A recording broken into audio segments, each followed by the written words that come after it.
Kia ora, New Zealand. Welcome to Sweet Chain Live. My name's Matt Drake. This is episode 48. We're hurtling towards the end of the year. And I'm joined as ever by Brady Kuech. Good evening, Brady. Sweet. How you doing, Matt? Very good, very good. It's been horrific weather here in Wellington. Barely able to get out on the course. But you played earlier on this week. The weather, and it treated you okay? Yeah, we caught that little bit of sunshine there for league last night. You know, like I got a bit of putting practice in today. You know, like just a bit of soggy feet, but not too bad. So yeah, you just kind of got to find your pockets if you're living in this city to play disc golf. Totally. Okay, well, we've got a great show today. We're going to go through the hot scores first up. Then we're going to be speaking to Isaac Sasanuma Howard, who joins us from Christchurch. He's one of the Discmania 1 in 10 guys, and so we'll be having a chat to him. He's had a fantastic season, and we'll be talking to him all about it and what he's got planned for next year. Then we've got the team announcements for Battle of the South between Invercargill and Dunedin. So we've got Bray Marsden joining us a little bit later on to go through the Invercargill team. And we've had a press statement from the Dunedin team, which we'll be releasing, announcing those teams. We've also got a couple of results from around the country. We'll be doing our picks for Day in the Dunes, which is this weekend, and going through the schedule for over the Christmas and New Year period as far as the show's concerned. So quite a bit to get through. We're going to start, as ever, with hot scores down in Invercargill. Ethan Stout, 17 under par at Queen's Park Reserve. Not Queen's Park Reserve, Queen's Park Golf Course, disc golf course, I should say. Very well done to Ethan. 17 under par ties the best for 2021. His score from earlier on in the year. Which he hit in September, I think.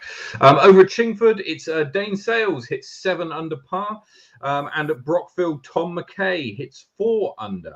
And it's also Tom McKay who hits 7 down at Tucker Beach to take out the hot score in Queenstown this week. And Russell King joins him going around the gardens in 11 under par. Up to Wanaka, Henry Boyle is 3 under this week, and it's a tie between Dom Hayden and Ryan Cambridge, who both hit 10 under par at Lismore. Some very good scores coming from the Deep South. In Jelly Park, Gregor Brosnan and Jeremy Brockenshire both tied for 15 under par. Lots of golf played at Jelly Park this past weekend. We'll be going through the results of that as well. And over at Queen's Park Reserve this time, Louis Stridham hits 4 under par, and Paul Wadsworth hits 5 under and does enough to take out the hot score at Brooker Ave. Brady, take us through the north. Going into the north in Berhampore in the hills, we have Wellington's ultimate phenom, now disc golf extraordinaire, Nick Panu, coming in with a personal best of -6 to take out the hot score for Berhampore. And that was in a rush as well. So well done to Nick. Out to the foreshore in Hikoikoi, we have Chris Houston coming in at -2 for the hot round out there. Up the valley, Harcourt Park, Chris Sinai coming in at league. I can't keep that man off. -5 to take the hot round for league and the week. Sliding up to Palmerston North, we have Ryan Kiddo once again coming in with a hot score of -5 this week. Out to Inglewood, it looks like T-Bone has finally nursed his hangover and is back out on the course from winning match play. He comes in with a hot round this week at +3. We go Lakeside, Spa Park Red. Sean Ashford comes in at even. Big shout out to Mangakino, by the way. They have a full 18 holes now. Congratulations, you guys. Can't wait to play that course this summer. Going up to the other hills, let's go to the McLaren Extreme. Let's go to Jimmy Tiatufu coming in at -7 this week for the hot round. And then in Big Smoke up in Auckland as they start to repopulate the country, Henderson Disc Shop's own Hayden Shore coming in at -8 for the hot round in Auckland. Well done, Hayden. Absolutely. Good stuff. I don't really know what's going on there. It's a very loud noise coming from just outside the studio. You got some boy racers there in Avalon, Matt. Yeah, I do. You you wouldn't have think I live on this sleepy street of old people, and I've currently got some ne'er-do-wells who are racing up and down the road. Yes. Sounds like when I was out at Brewtown on location. Like, geez, settle down there. That's right. Yeah, that's right. It was crazy. Anyway, they've gone off now to do whatever they're going to do. League this week at Harcourt Park, as Brady mentioned, Chris Sinai took out the win with a 978 rated 5 under par. So well done to Chris. And in the other event, which occurred last week, the Night of the Nocturnals happened in Queenstown, and let's see if I can get the results for this. It was Gathering of the Nocturnals, I should say. My apologies, Hemi. Let's see if I can just grab these results. Did you see any of the any of the results over the weekend, Brady? I was following the skins match on Sunday, actually. I don't know if the skins match there for Christchurch. So in the Gathering of the Nocturnals, Ben Willake takes out the win with 10 under par. Roberts Crastins and Roddy McKay tie 8 under par, and they're leading the field by 3 shots. So 5 shots, sorry. So well done to those 3. Big shout out to Haru making the top 5. That's awesome.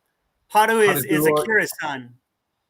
Excellent. And that 2 under there, 908 rated. So very good. 1001 rated round from Ben Willake. Very good. Very good indeed. The other big tournament at the weekend was the Jelly Park Skins match that Jay Pukepuki was putting on.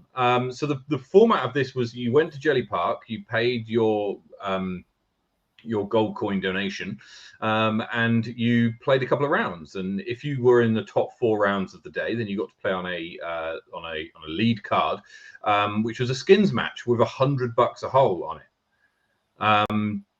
Did you see what happened, Brady? Yeah, I was watching it. Like, it was a push to like hole 11 or something. Something like that, yeah. So they nearly pushed like half of it. So literally by the time, like when you're getting into like 8, 9, 10, like there's $1,000 riding on like a putt.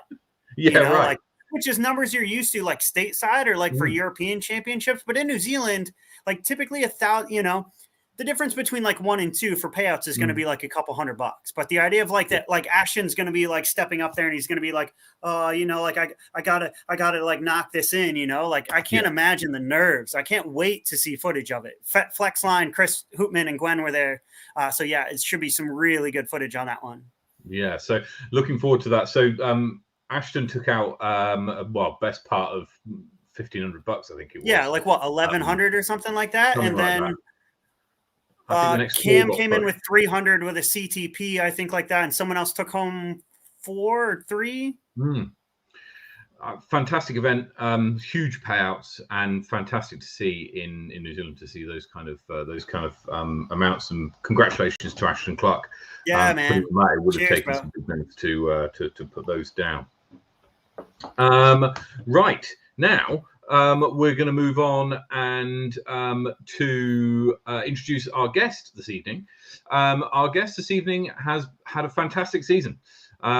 Finished first in MA1 at the Southern Smash, first at Lismore in MA1, came 5th at Queenstown Classic in MPO, won the Saxton Sling and won the Torapi Tussle in MPO. So he's had an absolutely fantastic season. I'd like to welcome Isaac Howard. Good evening, Isaac. Hi, guys. Hi, Matt. Hi, Brady. Hi, everyone here who's watching.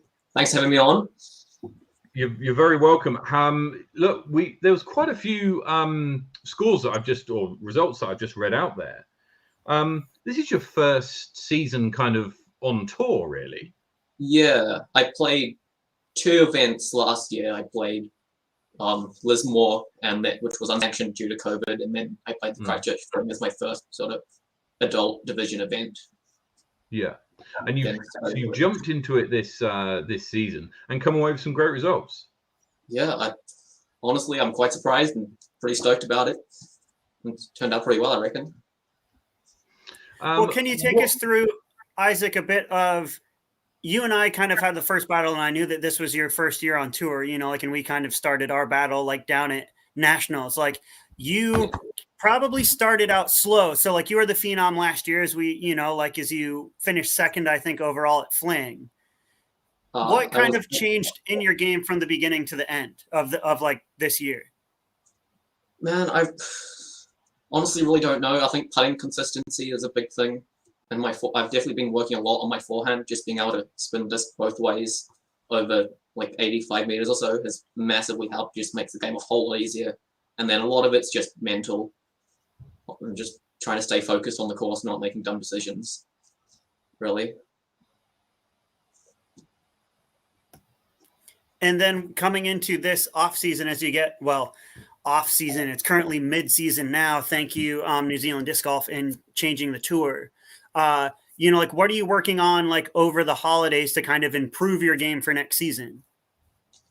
Mostly just putting as much as I can. Really, that's the main thing, I think. Keeping up that, you lose that touch so easily. So yeah, trying to work on that.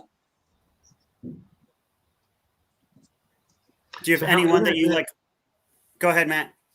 I was going to say, in a typical kind of putting practice session, how many putts are you putting away?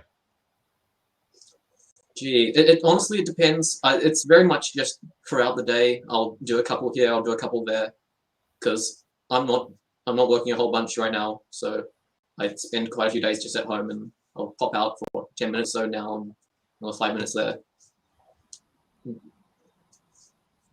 Yeah, try and. And then so you're also, congratulations on making the Discmania 1 in 10. That's such a great opportunity. How's the transition gone for you? Have you added any new discs? Has it been a smooth transition? Were you throwing Discmania anyway? I started out with, I think, 2 Discmania discs in the bag at the start of the season. So pretty much my entire bag has changed, but they're all, every manufacturer sort of makes similar discs in the same sort of categories, mostly just switching out one category for Discmania of that category. And then there are a couple of things that I've sort of just found I didn't have before as well. But my bag wasn't really a fully built thing at the start of the season. I'd only really been playing for just over a year by then. So yeah, I've still been building it up anyway, and it wasn't too difficult to just move straight into the Discmania. Have you found any of the discs or any of the new additions have been game changers? Any that you've really kind of gone, wow, this is good? Well, I was going to talk about this later, but it's one of my Desert Island discs. But yeah, just in general, I switched to P2s. They've just been doing wonders for me, and now that you can get more of them than you ever really could, it's just so nice to have a stack of practice putters that are the same.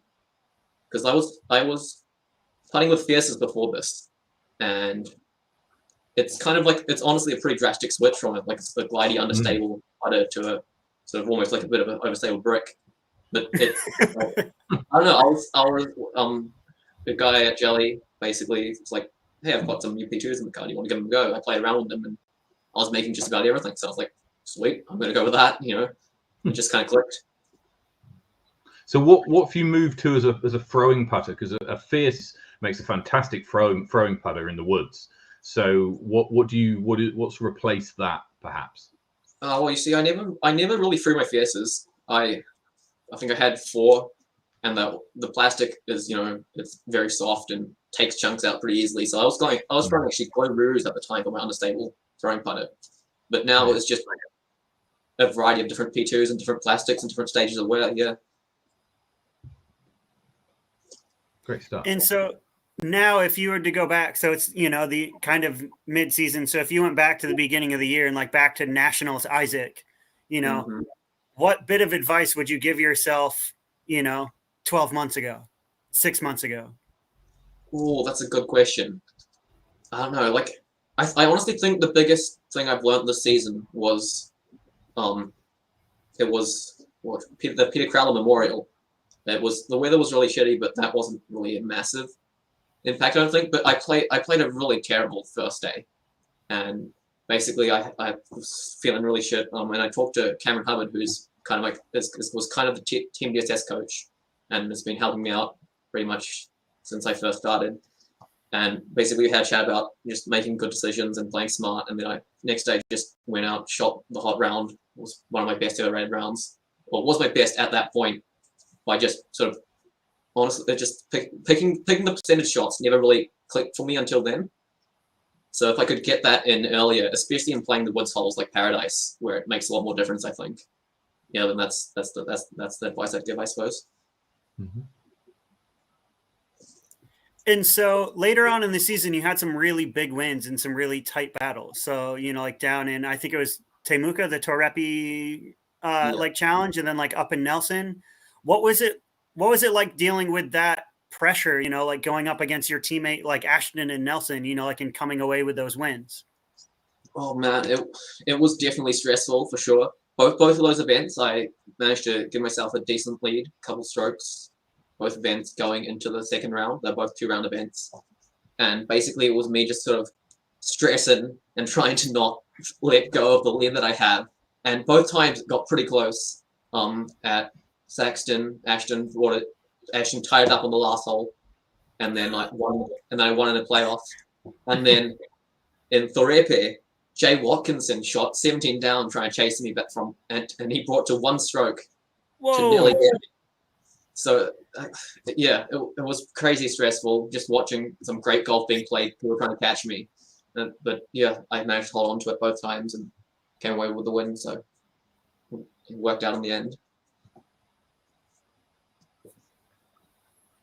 So in terms of 2022, appreciate that we're kind of halfway through the season, but what have you got your eye on in terms of goals for next year, or maybe the first half of the year? I suppose my 2 goals would be, first off, I came 16th in the tour this year, and my goal would be try break into that top 10 at the end of the year. And and then I did last year. I did very well at the Smash, I thought, but it wasn't a tour event sadly this year. So, and it's possibly going to be the only major I play this year as well. So I want to try do as well as I can at that, and then obviously just try and improve my game as we go on. But that's just kind of a constant thing. So no nationals next year? We're working on it. Yeah. And then I guess the one big question that I would like to ask, and also kind of being part of that team 1 in 10 as well, what would getting selected into that kind of next round and becoming like one of the 1 in 4, what would that mean to you? Well, I don't know. It would make a lot of, because I put a lot of my life on hold this year to go out and tour. Like otherwise I think I would have been like working, saving towards moving out maybe. But it's hard to find like full-time or part-time jobs when you want to go play tournaments every weekend. And I basically put my non-disc golf life on hold a little bit, and it would just kind of make this year all worth it if I made it into the 1-4. And I mean, I'll keep playing disc golf anyway, of course, but yeah, it's just what I've been working towards, and it would be nice. Good stuff. Right. Should we move on to Desert Island Disc Golf? Sure. Okay, so the premise for anybody who's not seen the show before is that Isaac is stranded on a desert island. He's fortunately, there's a disc golf course on this desert island, and he's been stranded with 3 discs and 3 card mates. These card mates can be anybody he wants. They can be living or dead. They can be famous or not famous. They can be people he knows or people who he doesn't know. It's completely up to him. Who would he like to play around with on a desert island? So, Isaac, first up, what are you throwing? So first up, my putter is this Black Ink disc Simon Lizotte P-Line P2. It just goes. I got a pair of these from Ben Wheeler Lake at the start of the year, and they go so straight for me. They're already like a little bit beaten. So I basically, if I throw it on the tiniest little bit of hyzer, it just flips up throughout the entire flight and just lands flat, and I can basically shape any sort of one angle line with them. And this is not the one I putt with. I putt with the new ones currently because the plastic's a wee bit grippier. but Mhm. I can definitely make it do, and how well it throws makes it worth it. And then the other 2 discs, I've gone with 2 Fairway Drivers, which is a little bit different. I've gone with 1 flippy one and 1 overstable one. So I don't know. I'll go with this first. This is I think the most recent run of Color Glow FD3 that they did with the Discmania Night stamp. It's very faded, but yeah, and it's a very straight FD3, slightly. So it's like a Firebird or a Fallon or one of those discs, but it holds straight for a very long time before fading, but still has a lot of high speed turn resistance, and it goes so well. And then the other disc is this Neo Essence. It's just standard stock run. That honestly, if I had to recommend a driver to anyone, it'd be this disc. It's a great beginner disc, and then if you have more power, it's great for visor flip turnovers, rollers. It has so much glide and it's very controllable, and it works great for understable forehands as well. So those are my 3 discs. Good stuff. It sounds like you got quite a few options there with your disc choice. Who are you playing with? Man, I thought a lot more about my discs than I did about my players, to be honest. I kind of forgot about it. Gosh, it's not particularly exciting, but I think I have to go with Simon and Eagle because, I don't know, they crush. They're both great personalities, and they seem like fun guys to have around with.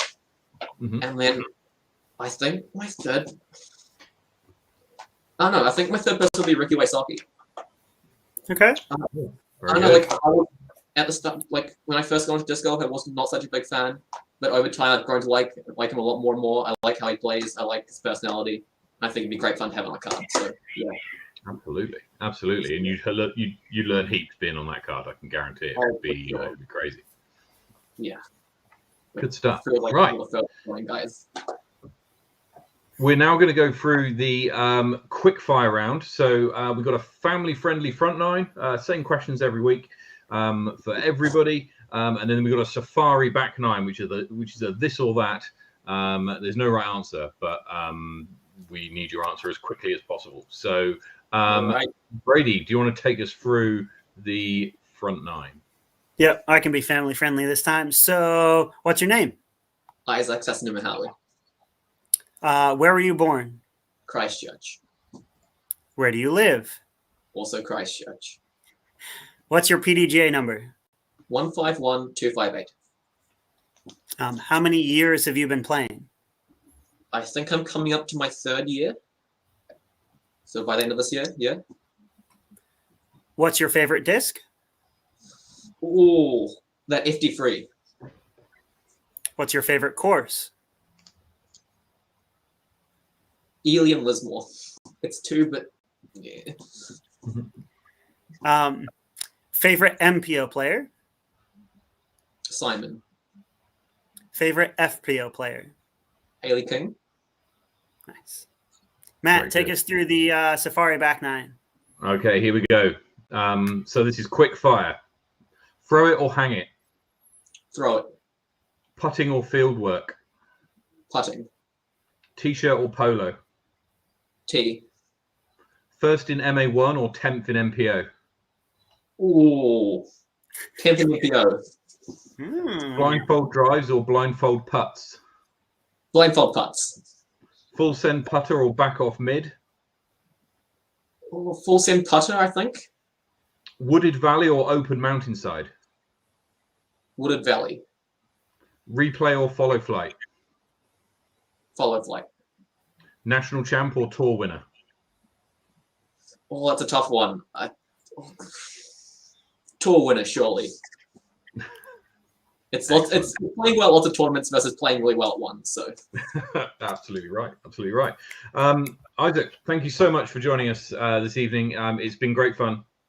thank you so having you much. on the show, hearing about what you've been getting up to and a little bit about yourself. Very best of luck for next season. I shall see you at the Smash, and we'll certainly see you on tour. I'm sure. So thank you so much, and hopefully we'll have you on again. Thanks. Hope to see you soon. Cheers, Isaac. Cheers, Thank Isaac. you. Yeah, look, so Isaac's got some real potential here, right? Because he's still very young, and has had a fantastic kind of, I'm going to call it, debut season. Well, I think it's one of those that it was really funny preparing for the show and like looking at his PDGA. So like his rating isn't that high, but if you look at all of his advanced, he literally hasn't finished outside the top 5 all year. You know, like, and I think of the 5 advanced, he's won 6 advanced, he's won 4 of them. Then he finished like 3rd and 4th, and like the other 2. And so it's really, for me, it's great to hear, you know, like you asked that question on the back 9 of, does he want to finish 10th in FPO or MPO, or does he want to win advanced? And he's like 10th. And I'm like, that to me says that he's hungry. You know what I mean? So that he's really, you know, despite probably for him, I would say lackluster finishes and open, the idea that especially kind of towards the end of the season, he was starting to creep into that like top 10. And so, you know, like that he wants to push for that top 10 next year. I think that, says wonders. And I can't wait to see how he finishes next year. It's going to be fascinating to see. Right. So we'll have a quick update on nationals. The registrations went live over the last week. Yeah. Friday, Sunday, and Tuesday, I believe. Yep. With a 3-tiered registration openers. How's it gone so far? We've had some people register. Yeah, so I'd say we're about half full at the moment. So it's been a little bit slower uptick than I was expecting. You know, like in order to run an A-tier event, I know that it's been a little bit probably a higher ticket item, I guess, than people were expecting at first. But halfway through has been great. I think the tiered registration system, that kind of 2 days, has actually worked really well, that we've had like a good first adoption, you know, like, and then we had a good kind of like second wave. And then, you know, like, you know, like we've kind of like ticked through into the third, which is great to see. I definitely think that's kind of something similar will be good going forward. You know, like if that can kind of become more standard in things like disc golf scene. I know Morgan has been using it for all of Generation Disc Golf down south. So it'd be kind of nice to kind of see that kind of be adopted a little bit more throughout the country. But yeah, you know, like nationals is going well. It's still ticking along. It's open to everyone. So feel free to register now. With it only being half full, you know, like if it's a little bit more expensive than you thought, feel free to take that Christmas bonus, you know, like that extra cash mom gave you in your Christmas stocking, you know, like, and you know, like register when you can. Yeah, absolutely. It's going to be a brilliant event. 3 days of some great disc golf on a lovely course. Especially if the weather plays ball, you won't have a better time. It's a fantastic facility. There's going to be heaps going on, not just the disc golf. So I know Brady's been talking to me about some of the stuff that he's been kind of organising. We won't say too much on it, but there's plenty of stuff going on there, even just for the event. So get involved, and hopefully we'll see some a full card, and the course will be buzzing on the day. I'm very much looking forward to it. Right, what we're going to do now? We're going to go and introduce the teams for Battle of the South. Now, I have with us tonight a top fan of the show, Bray Marsden. Good evening, Bray. G'day. Now, for people who don't know what's going on or what this is about, just talk us through the Battle of the South. So a quick rundown. We've taken the idea of the Battle of the Crown, which Queenstown Disc Golf and Wanaka Disc Golf play for, where they do a 10v10 day of disc golf, round of doubles, and then a round of singles and match play. And we're going to take on Dunedin Disc Golf and have a Battle of the South.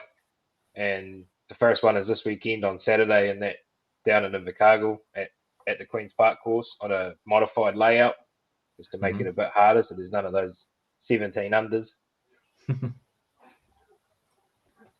So you've got the Invercargill team that you're going to be announcing shortly. Yep. On behalf of Vinny, who is their team captain. Excellent.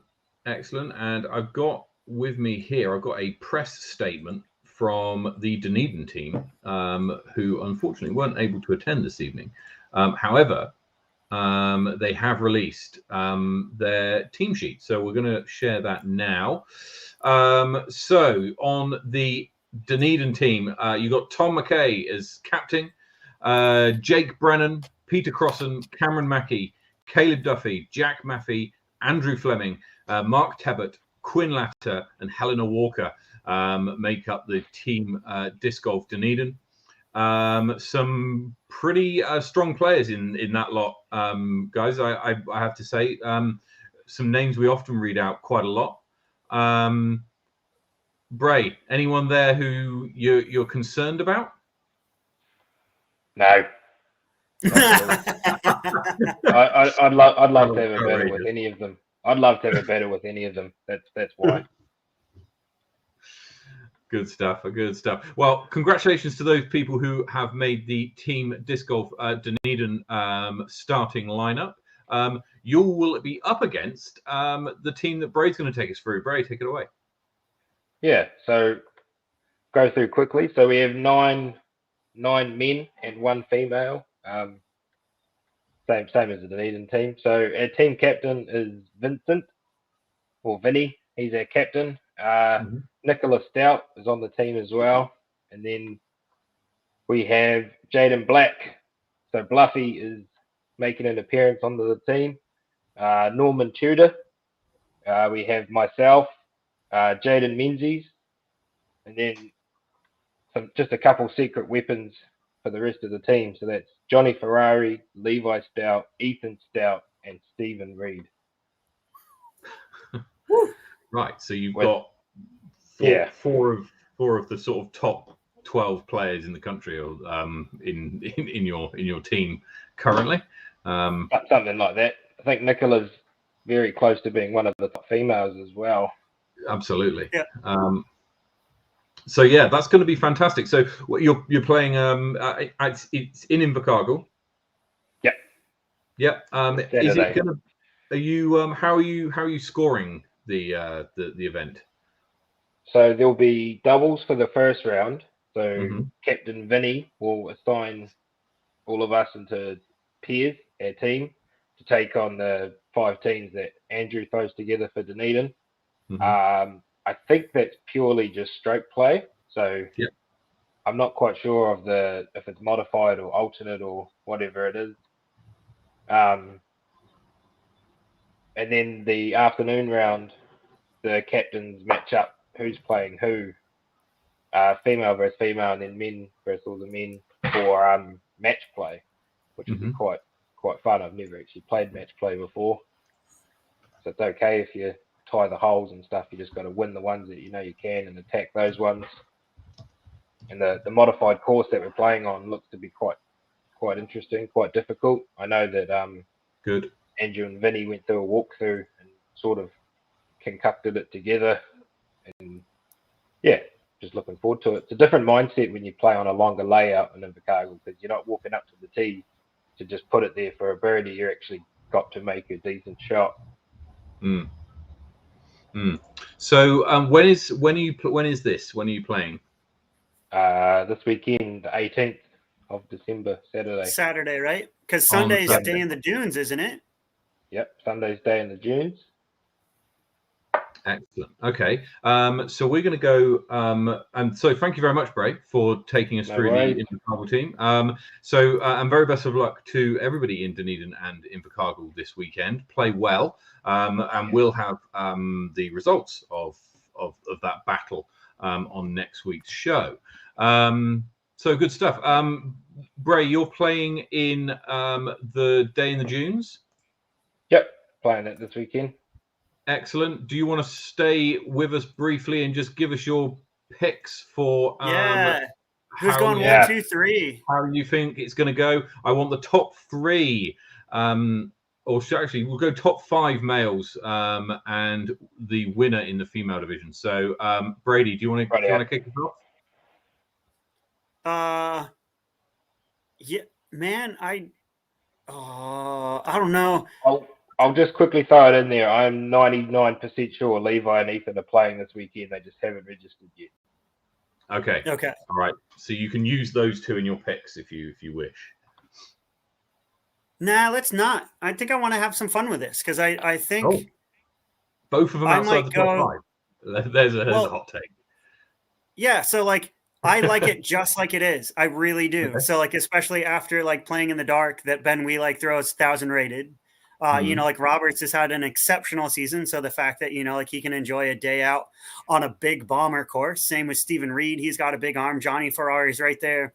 The only switch I'll make, I'm really sorry, Jaden, but unfortunately, because Bray's sitting directly beneath me, Bray's going to take out fifth spot.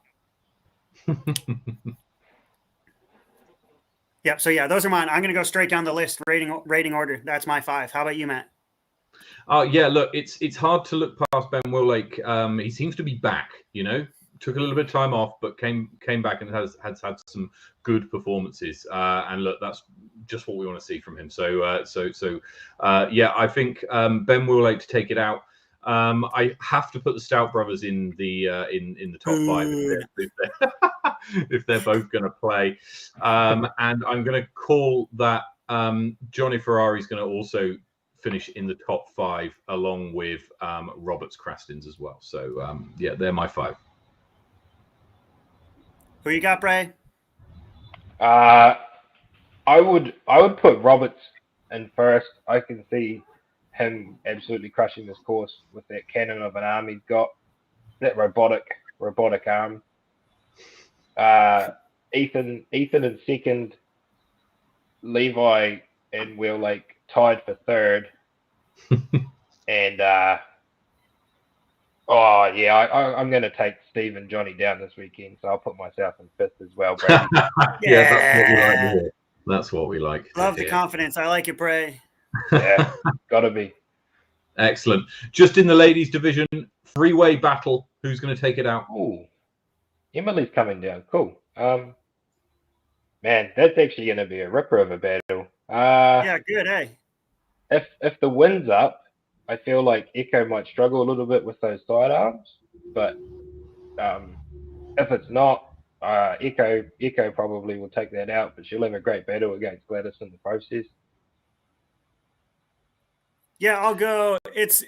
Let's go. I'll go Windy Capital. So I'll take Gladys. I'll go against you there, Bray. I think the wind will be up, and so yeah, you know, like Echo will just kind of struggle down the stretch. So let's give it to Gladys this weekend. I'm going to go with Echo following her victory at the Nocturnals event just this weekend. So yeah, so very good disc golf being played down south this weekend. So yeah, if you're not able to go, then you can stay in touch with all of that here on the show, and we'll have all the results for you next week. Bray, thank you so much for coming along and popping in, and we'll speak to you again soon. Cheers, boys. Cheers, Bray. Cheers, Bray. A great event being run down south, and it's great to see disc golf clubs kind of coming together and having that kind of team battle. I think that there's some real future in that as a event format. And I know in Wellington we play the Te Upako, which is kind of 3 sub teams battling it out. It would be interesting. I'd love to take a Wellington away day and take on the guys down south. That would be superb. If I make the top 9, I probably wouldn't, but it would be great to go along anyway. Well, I was going to say, should we issue the challenge now? So I know that like a lot of people have been doing it city-wise. I'll issue the challenge now. So NZDSS, Team Small Planet, and Disc Golf Dunedin. There's going to be a huge crew from Wellington, especially Sweet Chain crew, who are coming down for the Smash in February. Yep. If you guys accept the challenge, let's organize some team type battle, whatever it is. Yep. I don't even care if it's a putting competition. I think that'd be hilarious. Accept the challenge, comment below, send us a message. Let's set up a team battle for Smash in February. That sounds like a great idea. Yeah, and the challenge has been laid down. So there we are. Very good. Very good. Okay, so more to come on that. You can hear about it more on the show. Right. We've got a few things just to cover off. there's been a slight increase in the rankings, so there's no graphics this week. The data analytics team have been have they gone on holiday already? I tell you what, they've checked out for the year. But what the impact was that Ben Willake moves up 5 places to 8th, I think. This week, and Echo moves up 1 spot into 20th. So well done to them. Now, first, there's a couple of things that we need to go through. I actually just want to talk about what the schedule is for Sweet Shane Live over Christmas. So we'll go into that in a minute. But before I do, I'd like to talk about another podcast that I want everybody to go and listen to, and that's the Perfect Flight podcast. So Dean Schaub, who is from the Netherlands, sent as part of the Secret Santa this disc and a whole bunch of others. He did absolutely fantastic, and he runs Perfect Flight podcast. So make sure you go and check them out. Some absolutely lovely stuff. He spun dye this one himself. That's on an Explorer. It's absolutely lovely. I don't know whether I'm going to throw it or hang it. I don't know. We'll see. But definitely go and see what they're all about. And finally, the schedule for shows over the next few weeks. So we'll be back next week on the 23rd. 23rd Christmas show. Number 49. Christmas Eve. And we'll have Mitch Hudson will be joining us on the show next week. And he's the final Discmania 1 in 10 person who will be on the show. So that's great. We'll be talking to Mitch everything to do with his disc golf journey, happy hire, and what he's going to be getting up to next year. Now, and then the following week we're off, so we will not have a show on the week beginning on the evening of the 30th of December. You get an evening off. You can go and do. I know, Brady. It's sad. The week after, we are back on the 6th of January, and that will be episode 50. It will be episode 50, which is a bit of a landmark episode. We'll have a few. We'll see if we can put some highlights together of the first 49 shows that we've had, including a flashback to episode 1. I don't know if anybody watched it, but we'll have a bit of a flashback there and see how things have progressed from my kitchen table to the studio that you find yourselves in now. And also, I'll be doing Desert Island Disc Golf. So yes, if that's something that you wanted to see, then that will be on episode 50. Anyway, it's been great having you along this evening. Brady, anything to add? Yes, just quick. If you're watching and you think you know what Matt is going to pick for his 3 discs, I'm going to start it this week. We'll run it again next week too. Put it in the comments below. What 3 discs do you think Matt is going to bring to Desert Island? Do you know what? Right. So we'll do a competition. If anybody gets it, either in the comments of this video here or the comments of next week's podcast, and we'll remind people about it then I'll give something away. I'll tell you what, I'll give away, you get one guess, 3 discs, and if you get all 3 absolutely right, do we need plastic as well or not? Is that too hard? No, it has to be plastic. Plastic everything. as well. Yes, brilliant. Discs, Good. plastic. Do we want to throw in weight or no? No. Don't throw in weight, because I've got several of each one. Okay. So yeah. We need plastic, we need mold, and if anybody gets all 3 absolutely spot on, I Levi, I do like your optimism that those would be my 3 discs. I'll give one of them away, not the actual one in my bag, but like one that's one of the molds there. So yeah, we'll do that. So have a guess, and we'll see. And I'll one up that, because I'll say if you can get all 3 for disc, plastic, and I'll go so far as weight. If you get all three, so 9. If you get all 3, I will personally buy you all 3 of those discs. So if you get it perfectly right, Wow. your Christmas present from episode 50 will be those 3 discs. Wow, there you go. And they work for me, so they're bound to work for everybody else. Oh yeah. I'm not as balling to have 3 grooves, honestly. Yeah, I was gonna say, amateur champion of Middle Earth Open right here. Like Matt Drake, amateur champion. Like don't let him fool you. I only threw those 3 discs for pretty much the whole tournament. So yeah, they do work. Anyway, that's it for now. A bit of fun for the next couple of weeks. Have a lovely evening and a great week. Play some disc golf, get some birdies, and we'll see you next week. Cheers. Peace.